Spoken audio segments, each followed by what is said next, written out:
11 Mother Bear carried baby, 100 miles to show. Secret forest paradise, what they found. There was magical. The morning mist hung low over the mountain ridge when Lily first heard it. She was standing at the edge of the clearing where she and her cub Jacob had made their home for the past 3 months, watching the sun paint the peaks gold. The wind that morning carried something different, something that made her massive head turn slowly toward the north. It wasn't a sound exactly, more like a feeling that traveled through the air and settled deep in her chest. Jacob was playing near the berry bushes, his small paws batting at butterflies that danced just out of reach. He was only 6 months old, still learning the ways of the forest, still dependent on her for everything. But when Lily stood and began walking toward the tree line, he followed without question, sensing something important in the way his mother moved. Ethan Marshall had been tracking wildlife in these mountains for 15 years, but he'd never seen anything quite like what he witnessed that morning. He was positioned on a ridge about half a mile away, his binoculars trained on the bear family he'd been documenting for his research. Through his lens, he watched Lily stop at the forest edge and stand perfectly still for nearly 10 minutes, her nose lifted to the wind, her eyes closed. Then, without any apparent reason, she turned and began walking north with a purpose he'd never observed in her before. Jacob scrambled to keep up, his little legs working hard to match his mother's steady pace. Ethan lowered his binoculars and frowned. In all his years studying bears, he'd never seen one abandon a territory so rich with food just as autumn was beginning. The berry bushes were heavy with fruit, the streams were full of salmon, and winter was still months away. Yet here was Lily, walking away from it all as if pulled by an invisible thread. The first day of their journey took them through familiar territory. Lily moved with deliberate slowness, allowing Jacob frequent breaks to rest and nurse. She chose paths that wound gently up the mountainside rather than the steep shortcuts she might have taken alone. Every few hundred yards, she would pause and lift her nose to the wind again, as if confirming something only she could sense. Jacob trusted her completely, following wherever she led, occasionally making small sounds of curiosity that she would answer with gentle huffs. By evening, they had covered nearly 8 miles, far more than Jacob had ever traveled in a single day. They found shelter beneath an ancient pine, whose branches swept low to the ground, creating a natural den. As Jacob curled against her warm belly, Lily remained awake long into the night, her eyes reflecting the starlight as she gazed north. Ethan had followed at a respectful distance, careful not to disturb them. He made camp on a ridge that offered a clear view of their resting spot. As he sat by his small fire, he pulled out his journal and began to write. Day 1 of unexpected migration. Lily and cub heading north-northwest. No apparent environmental trigger. Behavior suggests purposeful journey rather than wandering. Mother appears to be following something. Scent trail? Magnetic navigation? Unknown. He paused, tapping his pen against the paper. In all his research, he'd read about animals making mysterious journeys, following ancient paths coded in their DNA. But he'd never expected to witness it himself. He settled into his sleeping bag with his binoculars close at hand, determined to follow this story wherever it led. The second morning brought rain, soft and steady. Jacob shivered against his mother's side until she rose and shook herself, sending droplets flying. They resumed their journey before the sun had fully risen, Lily's pace unchanged despite the weather. The rain made tracking easier for Ethan but traveling harder. He watched through rain-spotted lenses as the bears crossed a rushing stream. Lily went first, testing the depth, then returned for Jacob. Instead of letting him swim, she did something extraordinary. She gripped him gently by the scruff of his neck, just as she had when he was a tiny cub, and carried him across. On the far bank, she set him down and nuzzled him, checking that he was unharmed. Jacob shook himself and pressed close to her, and they continued on. By the third day, they had entered territory Ethan had never explored. The forest here was older, the trees massive and widely spaced. Lily seemed to know exactly where she was going, never hesitating at forks in the path. Jacob was growing stronger, his endurance increasing with each mile. He no longer needed to be carried across streams, though Lily always went first to test the way. They were climbing steadily now, gaining elevation with each hour. The air grew thinner and cooler. Ethan noticed something else too. Other animals seemed to be watching their passage with unusual interest. A family of deer stood perfectly still as the bears passed, not fleeing as they normally would. A golden eagle circled overhead for hours, as if escorting them. Even the chattering squirrels fell silent, watching from their perches with what looked like recognition. On the fourth night, something remarkable happened. They had stopped to rest in a grove of aspens whose leaves whispered secrets in the wind. Jacob was already asleep, exhausted from the day's climb. Lily sat upright, alert but calm. Then, from the darkness, another bear emerged. Ethan's heart raced as he watched through his night vision scope. This was a massive male, easily twice Lily's size. In normal circumstances, a male bear encountering a female with a cub could mean danger. But this meeting was different. The male approached slowly, his head low in a non-threatening posture. Lily didn't move, didn't growl, didn't position herself protectively over Jacob. Instead, she made a soft sound Ethan had never heard before, almost like a greeting. The male came closer and touched his nose to hers, then to sleeping Jacob. He circled them once, slowly, then disappeared back into the forest, heading north, the same direction Lily was traveling.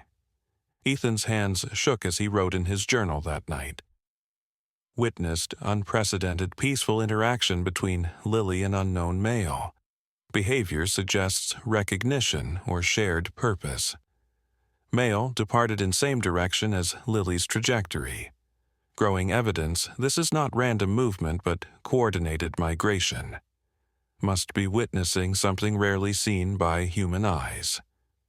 He had to resist the urge to call his colleagues to share this incredible discovery.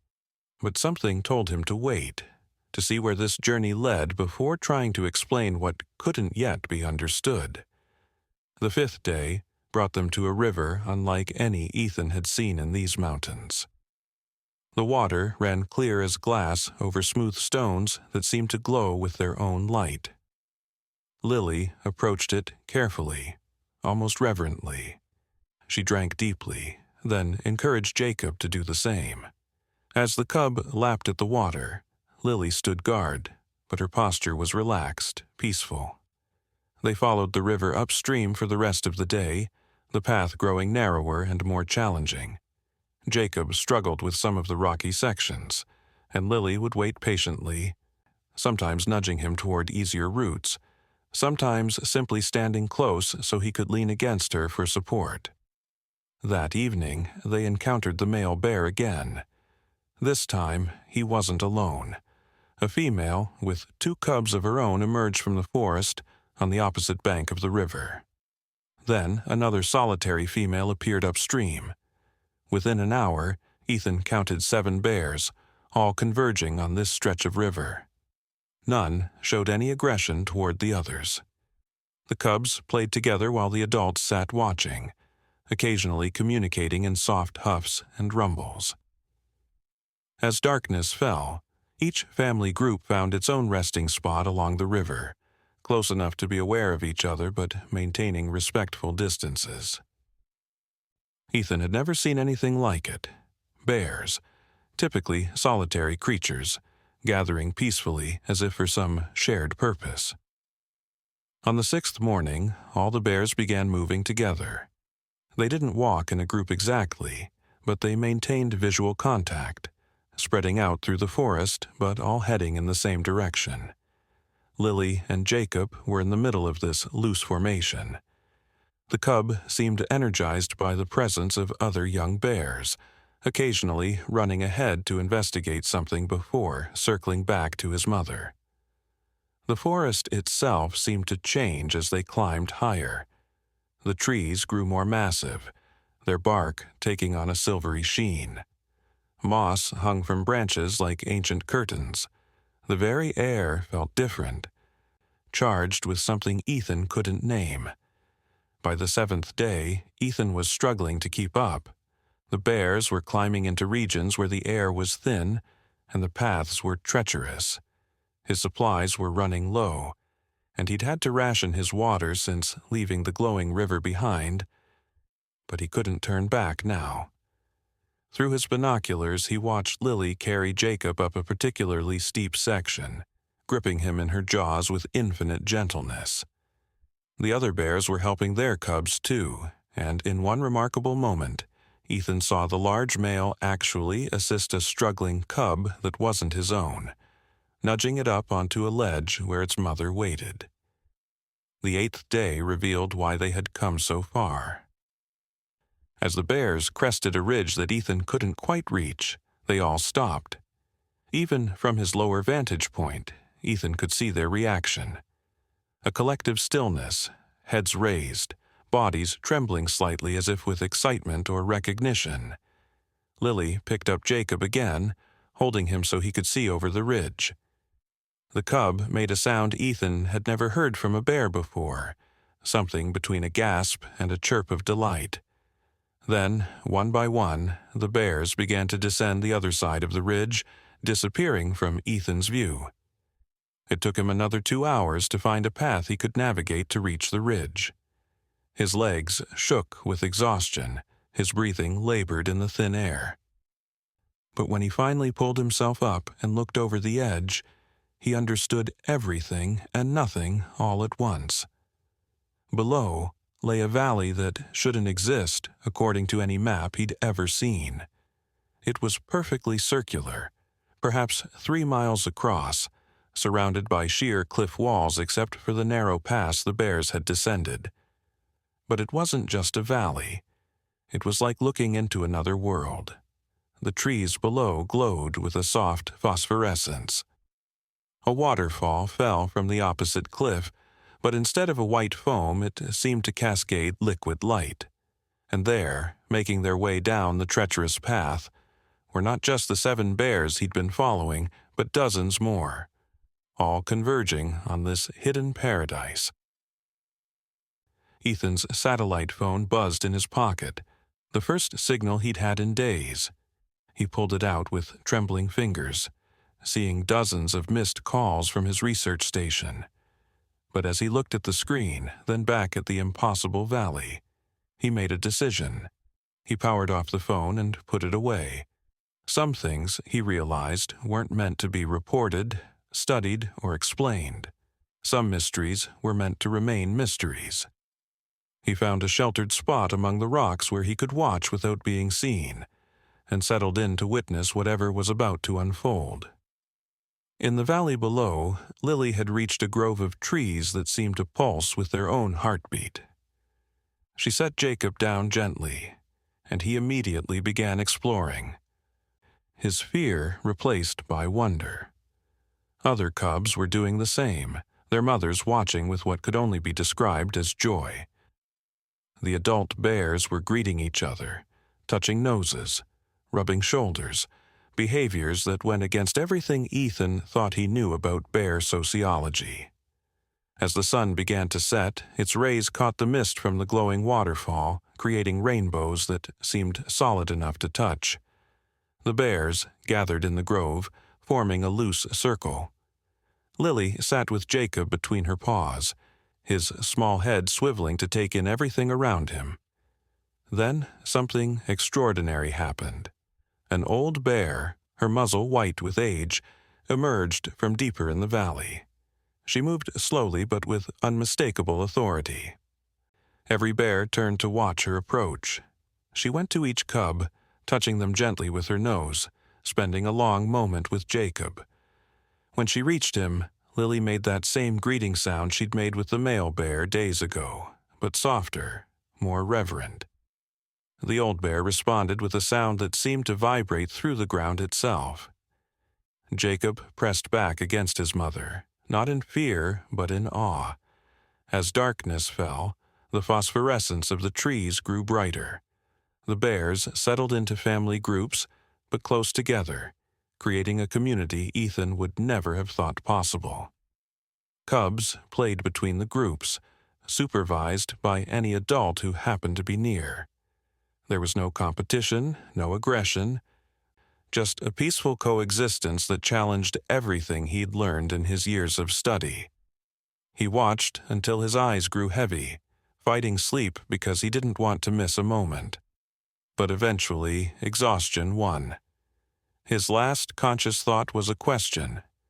How many generations of bears had known about this place, and how had they kept it secret for so long? When Ethan woke, the sun was already high. He grabbed his binoculars and searched the valley, but it was empty. No bears, no sign they had ever been there except for paths in the grass. Even the phosphorescence of the trees seemed dimmer in daylight. He climbed down into the valley, half expecting to find it was all a dream. But the grass was real beneath his feet, still pressed down where the bears had slept. He found the grove where they had gathered and discovered something that made his breath catch. Carved into the bark of the oldest tree were marks, claw marks, but deliberate, purposeful. They formed patterns that looked almost like a language, or perhaps a map. He spent 3 days in the valley, documenting what he could without taking samples or photographs. Something told him this place needed to remain undisturbed. On the 3rd evening, as he prepared to leave, he heard a familiar sound.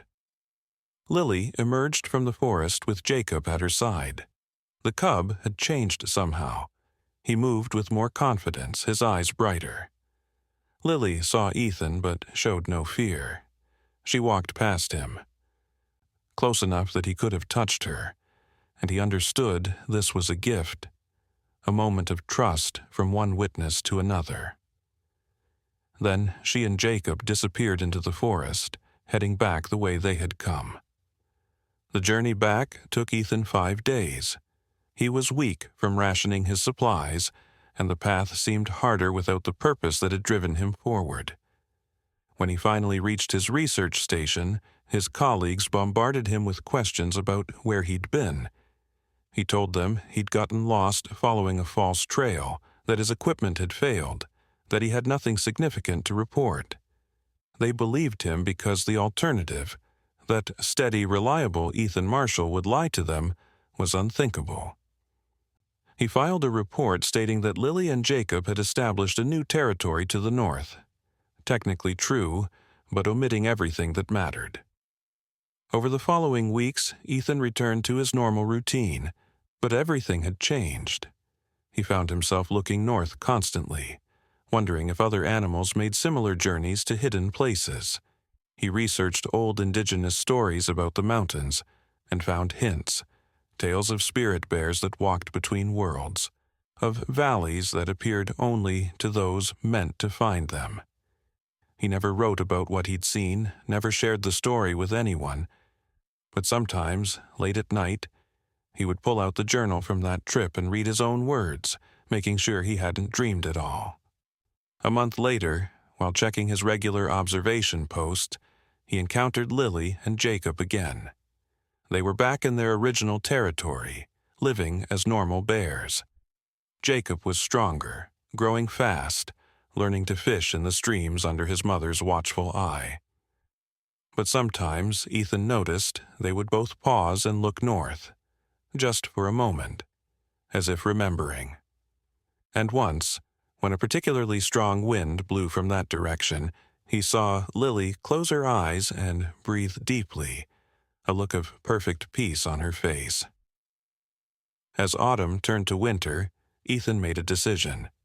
He destroyed his journal from the trip, burning it page by page in his cabin's fireplace.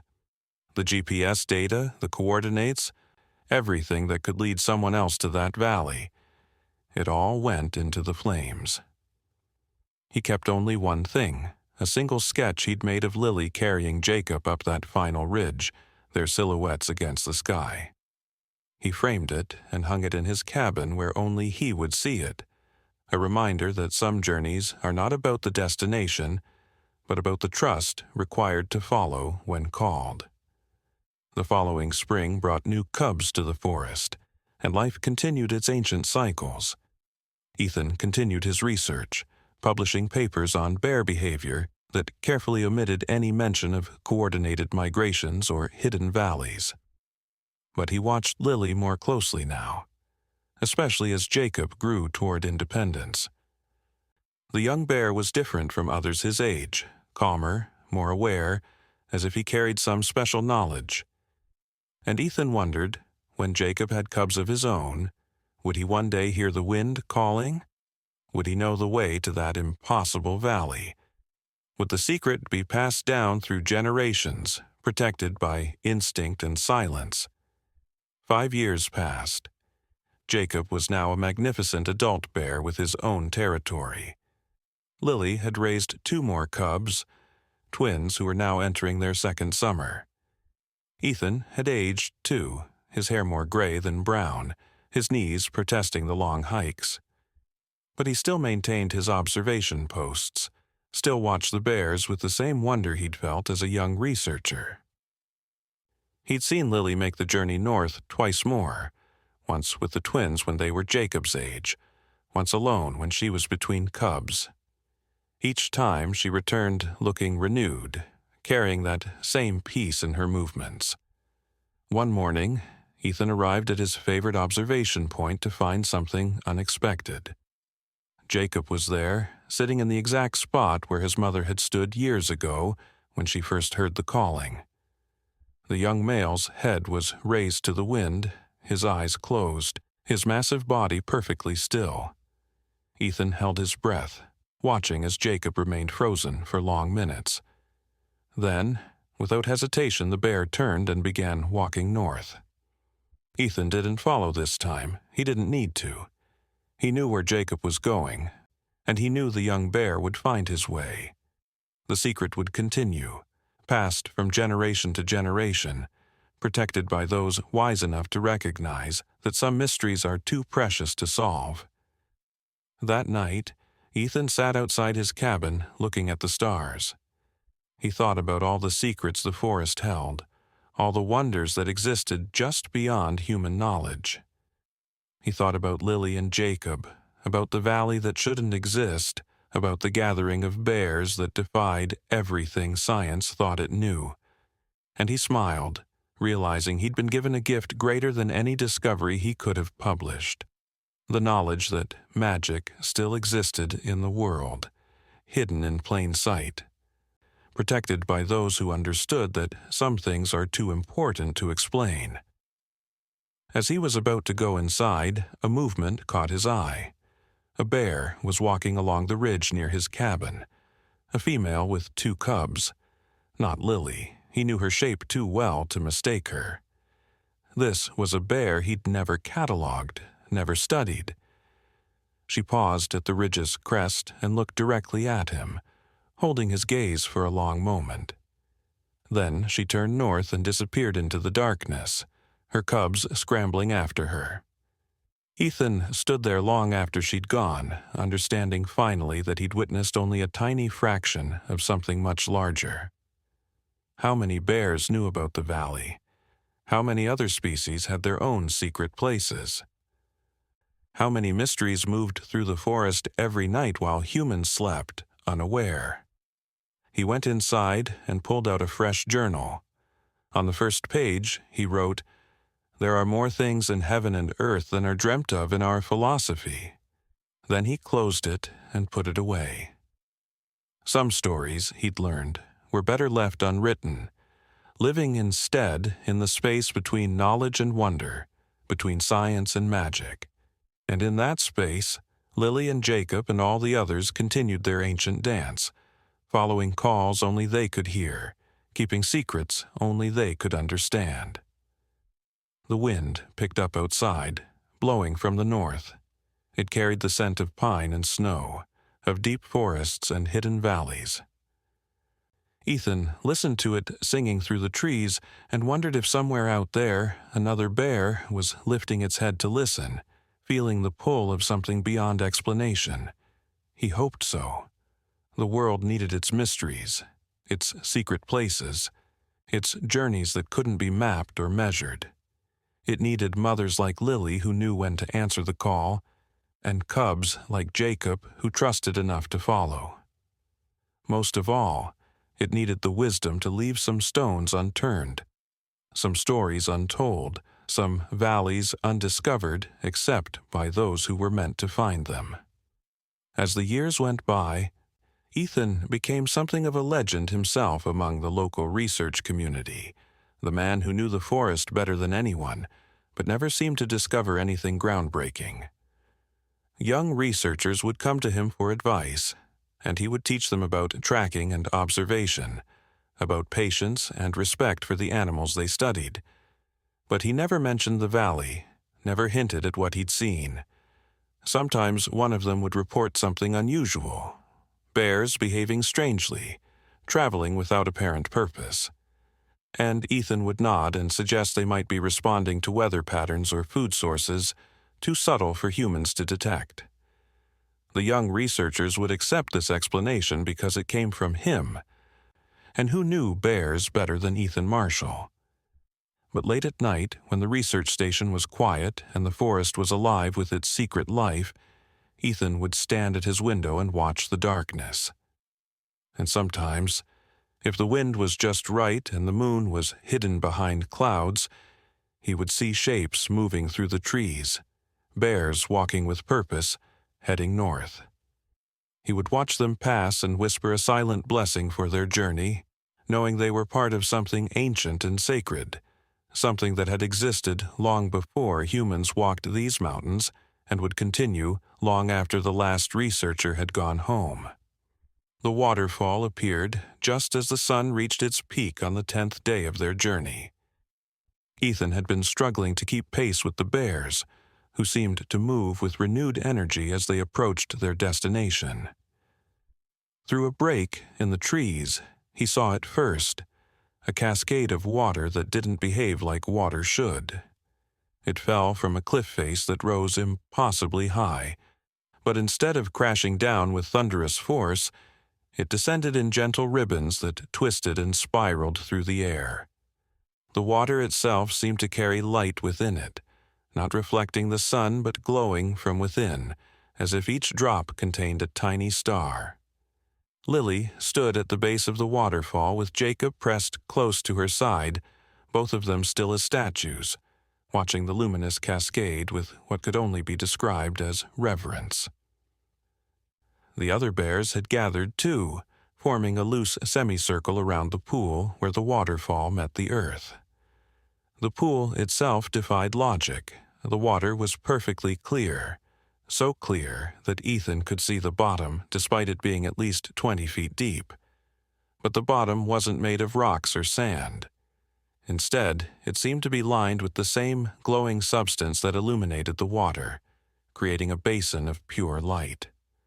The cubs stayed close to their mothers, sensing this was not a place for play but for something far more significant.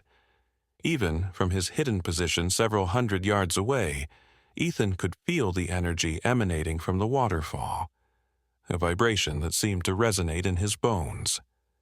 Lily was the first to move. She walked slowly to the edge of the pool, each step deliberate and measured. Jacob followed, mimicking her careful movements. She lowered her massive head to the water and drank, and as she did, something extraordinary happened.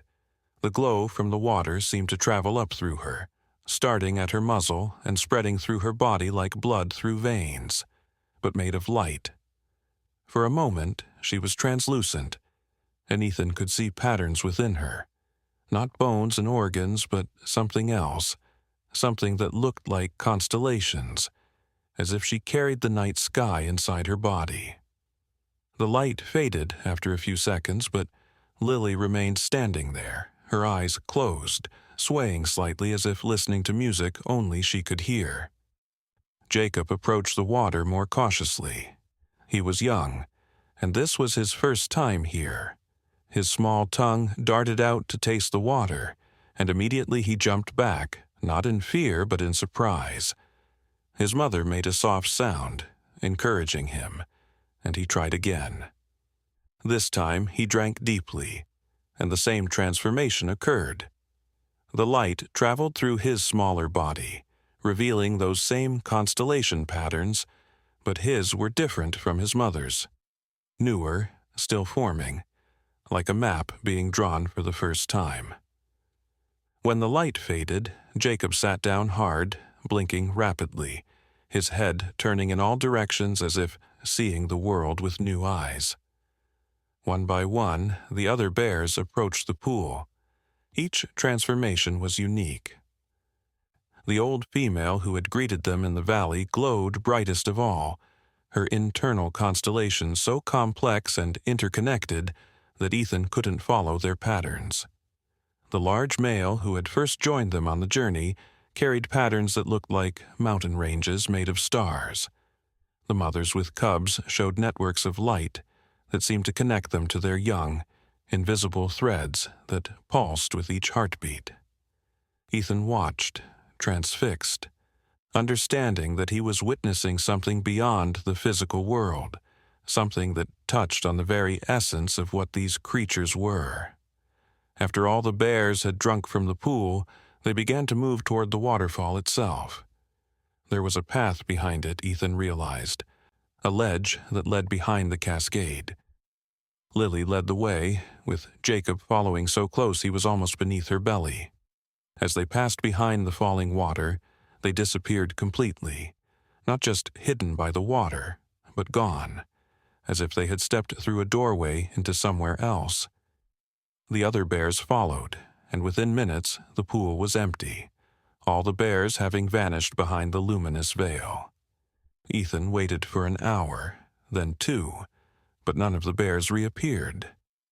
As the sun began to sink toward the western peaks, he made a decision that went against every instinct he had as a researcher. He climbed down from his hiding spot and approached the pool. Up close, the energy from the water was almost overwhelming. It made his skin tingle and his vision blur slightly, as if the air itself was thick with possibility. He knelt at the edge of the pool and looked into its depths. The glowing bottom wasn't solid, he realized. It was another surface of water, as if the pool was a window between 2 skies. And in that lower sky he could see stars, despite it being broad daylight. He didn't drink from the pool. Some part of him knew it wasn't meant for him, but he did touch the water with his fingertips. The sensation was indescribable, like touching liquid electricity that didn't hurt, but instead filled him with a sense of connection to everything around him. For a brief moment, he could feel the forest as a living entity, could sense every tree, every blade of grass, every creature within miles. He could feel the bears, too, somewhere beyond the waterfall, existing in a space that was both here and not here, a place where the physical and spiritual worlds overlapped. He pulled his hand back, gasping, the sensation too intense to maintain. As darkness fell, Ethan made camp where he could watch the waterfall. He didn't sleep, couldn't sleep, his mind racing with what he had witnessed. He thought about the indigenous stories he had researched, about spirit animals and sacred places. He thought about quantum physics and parallel dimensions, about scientific theories that suggested reality was far stranger than most people imagined. But mostly, he thought about Lily and Jacob, about the trust they had shown in following this ancient path, about the courage it took to step through that veil of water into the unknown. Just before dawn, the bears began to emerge. They came out from behind the waterfall in the same order they had entered, but they were different. It was subtle. They looked the same physically, but they moved differently, with a grace and awareness that hadn't been there before. Jacob especially seemed transformed. The young cub who had struggled with the journey now moved with confidence, his eyes bright with intelligence that seemed almost human. Lily emerged last, and when she did, she looked directly at Ethan's hiding spot. Their eyes met across the distance, and in that moment, Ethan understood that she knew he had been watching all along. She had allowed it, had perhaps even wanted him to witness this, though he couldn't imagine why. The bears didn't linger at the pool.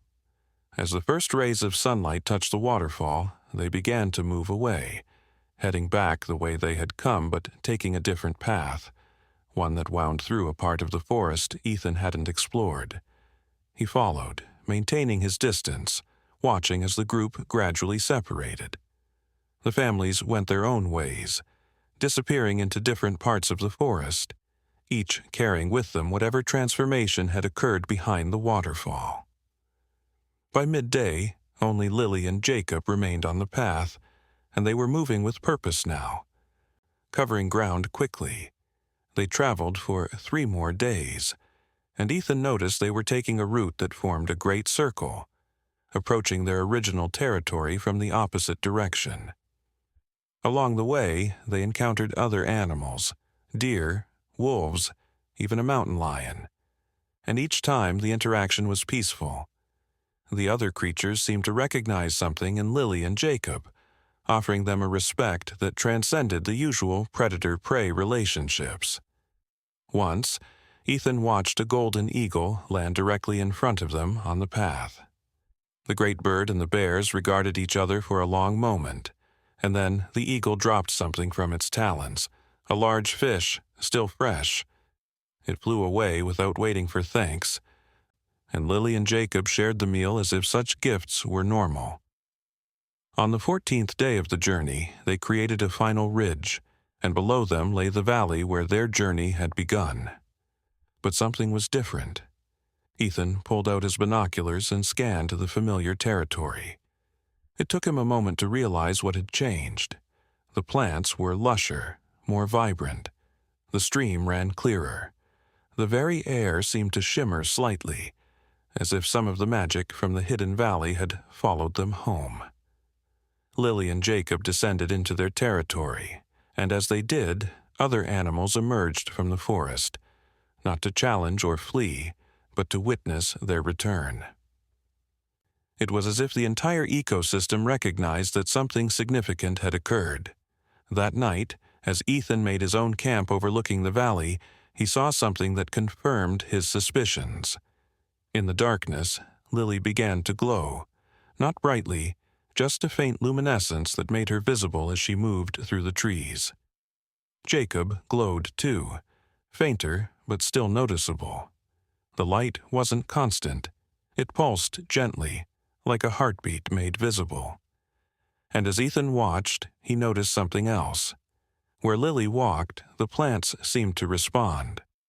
Flowers that only bloomed in daylight opened their petals in her presence. Trees that had been struggling with disease showed signs of new growth. It was as if she had become a conduit for the same energy that powered the glowing waterfall, bringing some of its healing power back to her home territory. Over the following weeks, Ethan documented changes in the ecosystem that defied explanation. The berry bushes produced fruit out of season. The salmon run was more abundant than it had been in decades. Predator and prey still hunted and fled, but there was a balance to it that hadn't existed before, as if everyone understood their role in a greater pattern. And at the center of it all were Lily and Jacob, going about their normal bear activities but carrying within them something extraordinary. Other bears began to visit their territory, staying for a few days before moving on, and Ethan noticed that these visitors often left looking healthier, more vital, as if proximity to Lily and Jacob had healed something within them.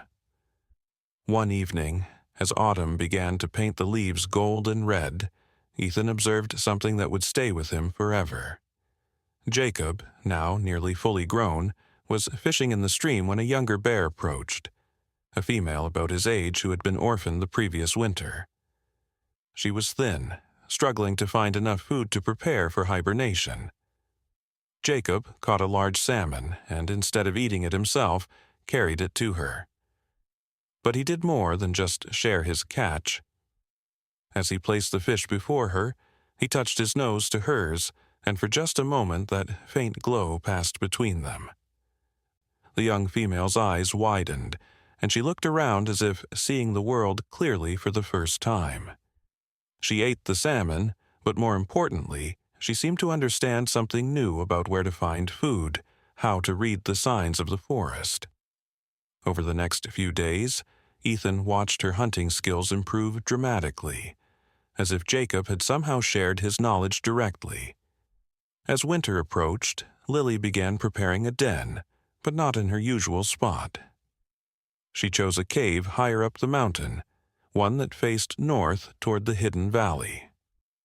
Jacob helped her gather bedding, working alongside his mother, even though he would soon need to find his own winter shelter. The bond between them had changed, but not weakened. They were no longer just mother and cub, but two beings who had shared an extraordinary experience, who carried the same secret knowledge. When the first heavy snows began to fall, Jacob finally left to establish his own territory, but not before spending one last evening with Lily. They sat together at the entrance of her den, looking out at the valley below, and Ethan could see them both glowing faintly in the gathering darkness, like two stars that had fallen to earth but still remembered how to shine. Ethan made his last observation of the season on the winter solstice, the longest night of the year. He had climbed to a high vantage point despite the deep snow, driven by an instinct he couldn't name. As midnight approached, he saw lights moving through the forest, not artificial lights, but the soft glow of animals touched by whatever magic existed behind that waterfall. There was Lily in her den, her light pulsing slowly as she slumbered. There was Jacob, miles away in his own territory, his glow answering hers in rhythm. And there were others, scattered throughout the mountains, bears he had never catalogued, but who carried the same light. They formed a constellation across the landscape, each point of light connected to the others by invisible threads of shared experience. As he sat there in the cold, watching this hidden network of light, Ethan understood that he had witnessed something that transcended scientific understanding. The bears were not just animals following instinct. They were guardians of something ancient and sacred, keepers of a secret that connected the physical world to something beyond. The waterfall, the hidden valley, the transformation. It was all part of a larger pattern that had existed long before humans arrived in these mountains and would continue long after they were gone. The bears were not separate from the forest. They were part of its consciousness, its way of maintaining balance and magic in a world that had forgotten such things existed. Spring came early that year, the snow melting weeks ahead of schedule. Ethan returned to find the valley thriving in a way he had never seen before. Lily emerged from her den with 2 new cubs, tiny bundles of fur that followed her everywhere. But these cubs were different from the start. They seemed to understand things that usually took months to learn. They moved through the forest with an awareness beyond their age, and sometimes, in the dim light of dawn or dusk, Ethan could see them glowing faintly, the magic already part of them from birth. Jacob visited once, keeping his distance but watching the new cubs with what looked like pride. He had grown magnificent over the winter, his coat thick and glossy, his presence commanding respect from every creature in the forest. As summer peaked, Ethan noticed bears from distant territories passing through, all heading north. Some traveled alone, others in small groups. Lily watched them go but didn't follow.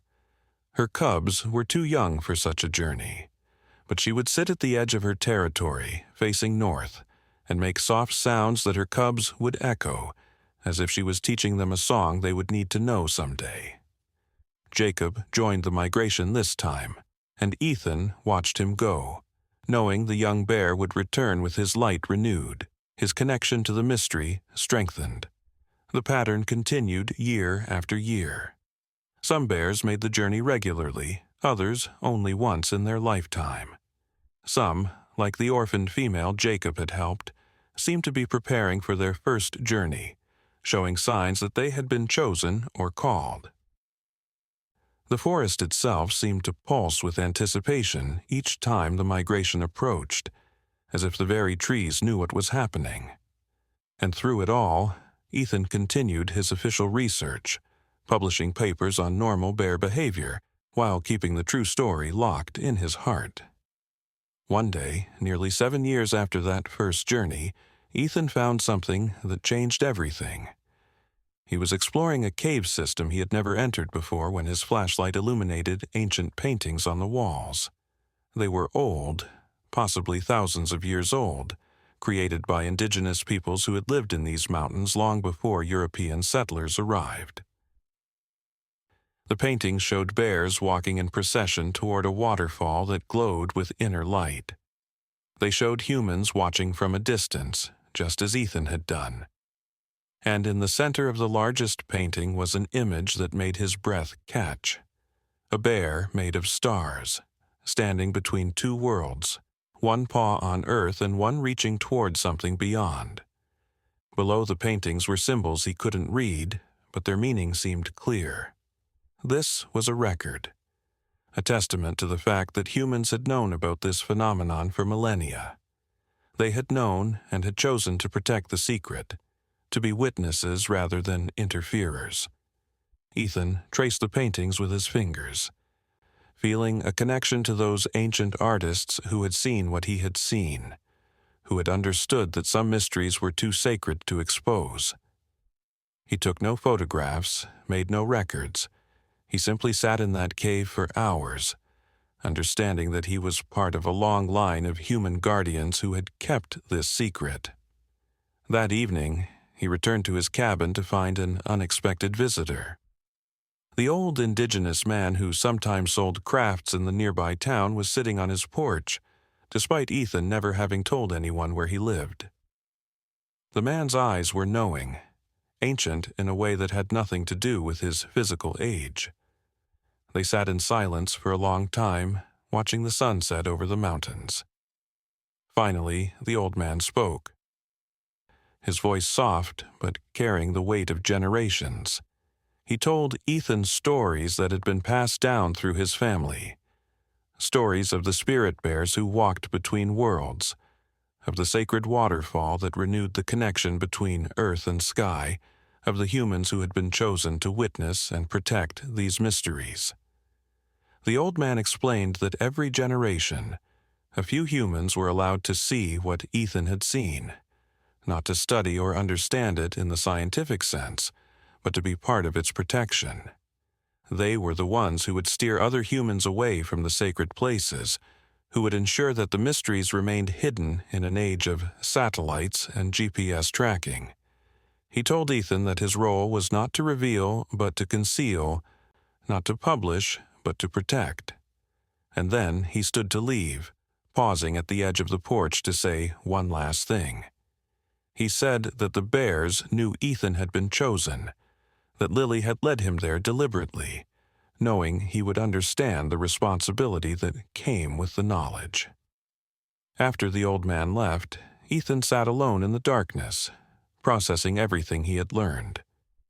He thought about his career, about the scientific recognition he could gain if he revealed what he knew. But then he thought about Lily and Jacob, about the cubs learning their ancient songs, about the glowing waterfall, and the valley that existed outside normal space. He thought about the trust that had been placed in him, not just by the bears, but by the generations of humans who had kept this secret before him. And he knew, with absolute certainty, what he had to do. He spent the next few days destroying every piece of evidence he had accumulated. Not just the notes and coordinates from that first journey, but everything that might lead someone else to the truth. He created false data to fill the gaps in his research, mundane observations that would satisfy his colleagues without raising questions. He became the guardian the old man had described, using his position as a respected researcher to subtly direct others away from the areas where the mysteries dwelt. When younger researchers reported unusual bear behavior, he would provide logical explanations that satisfied their curiosity without encouraging further investigation. Years passed. Lily grew old, her muzzle gray, her movements slower but still carrying that inner light. Her cubs from that spring grew strong and made their own journeys to the waterfall. Jacob became a dominant male in the region, father to many cubs who would carry the magic forward into future generations. And Ethan grew old too, his hair white now, his body less able to make the long treks into the wilderness. But he continued his work, training new researchers while carefully ensuring they never stumbled upon the truth. One autumn evening, as the leaves turned gold for what Ethan knew would be one of his last seasons in the mountains, he received a visitor. Jacob, massive now and in his prime, appeared at the edge of his cabin's clearing. The bear approached slowly, without threat, and sat just a few yards from where Ethan stood on his porch. They regarded each other, two old friends who had shared an extraordinary secret. Jacob's glow was strong, visible even in the fading daylight, and Ethan could see those constellation patterns moving beneath his fur, complex and beautiful. They sat together in companionable silence as darkness fell. Then Jacob did something unprecedented. He stood and walked closer, close enough that Ethan could have reached out and touched him. The bear lifted his great head and looked directly into Ethan's eyes, and in that gaze was intelligence, understanding, and something that could only be called gratitude. Then Jacob turned and walked back into the forest, pausing once at the tree line to look back. A clear farewell. Ethan knew he would never see the bear again, but he also knew the secret would continue, protected by those who understood its value. That winter, Ethan fell ill and had to leave the mountains for medical treatment in the city. He recovered but was too weak to return to his research station. From his apartment he could see the mountains in the distance, and he would spend hours watching them, knowing that somewhere in those peaks the mysteries continued. Lily was still alive. He had heard from other researchers, though they mentioned she seemed to spend most of her time in a high cave, rarely seen. The following spring brought news that made him smile. Multiple sightings of bears traveling north in an organized group. Behavior that had the scientific community buzzing with theories about climate change and food sources. Ethan passed away peacefully the next winter, on the night of the solstice. His colleagues found his apartment filled with normal research papers and one unusual item, a painting he had commissioned based on his description, showing a waterfall that seemed to glow with inner light. They assumed it was fantasy art, a whimsical piece that showed the old researcher had maintained his sense of wonder until the end. They never knew it was the only record he had kept of the truth. But in the mountains the bears knew. On the night Ethan died, witnesses reported an unusual phenomenon. Bears throughout the region seemed to pause in whatever they were doing and face the same direction, toward the city where Ethan had spent his final days. They stood still for several minutes, as if paying respects, then returned to their activities. The scientific community dismissed it as coincidence, but a few people wondered. And in her high cave, Lily emerged into the cold night air and made a sound that echoed across the valleys. Not quite a roar, not quite a howl, but something in between. A sound of farewell and gratitude that carried on the wind. The secret continued, as it always had and always would. New guardians emerged, both human and animal, each playing their role in protecting the mysteries. The waterfall still glowed with impossible light. The valley still existed in its space between worlds. And every year, bears made the journey, carrying their cubs across impossible distances to show them wonders that science couldn't explain. Jacob lived for many more years, becoming a legend among both bears and the humans who studied them. He was seen making the journey to the waterfall numerous times, often leading other bears who seemed lost or struggling.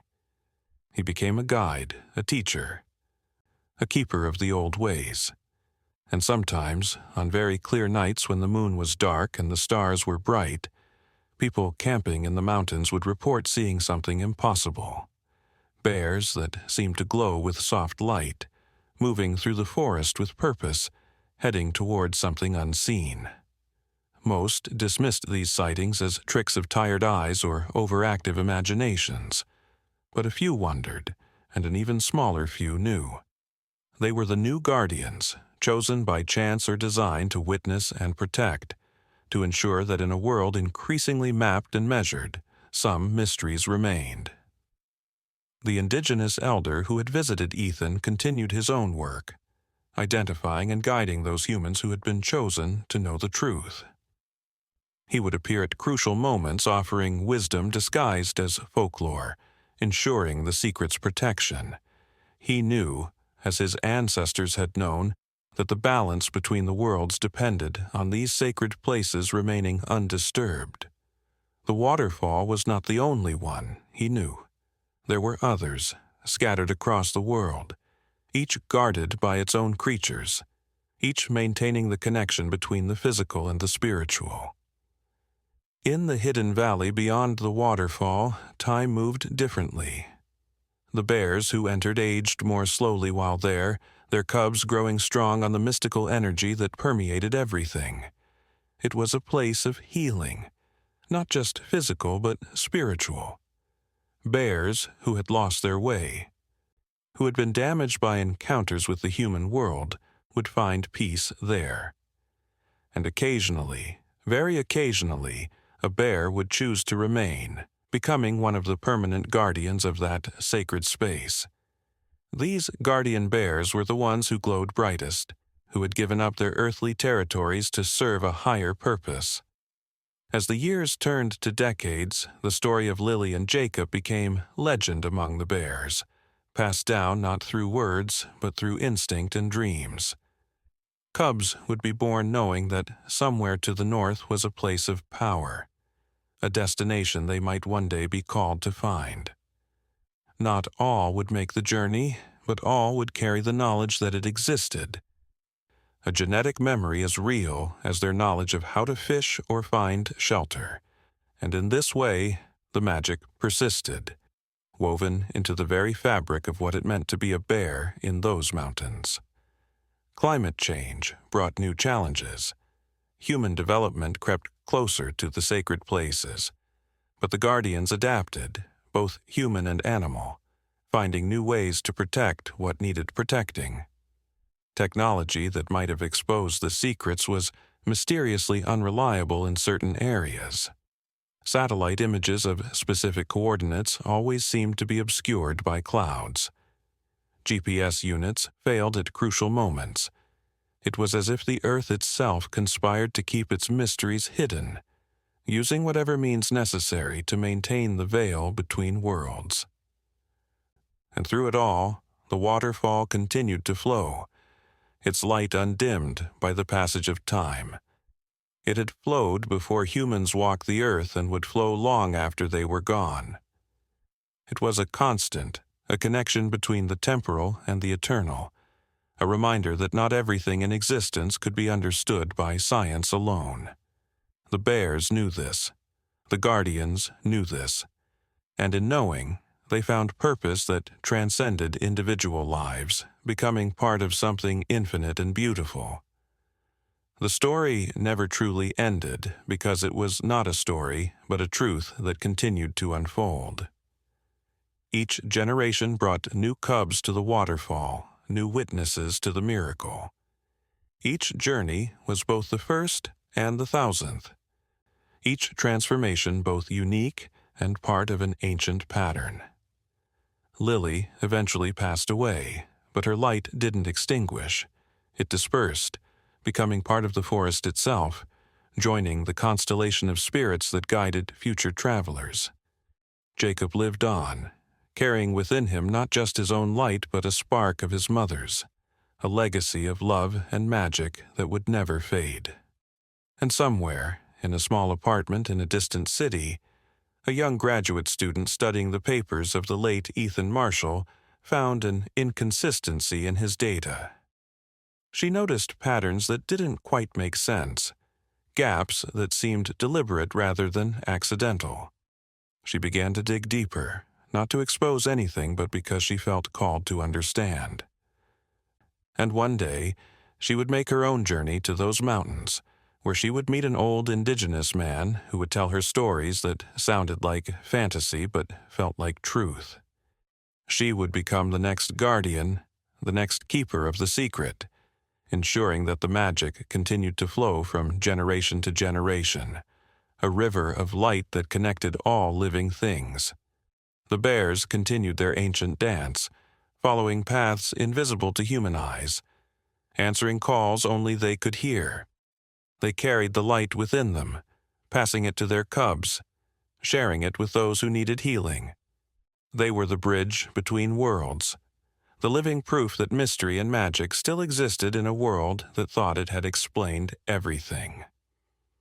And in the hidden valley beyond the glowing waterfall, the eternal spring bloomed regardless of season, a paradise preserved for those wise enough to seek it and humble enough to protect it.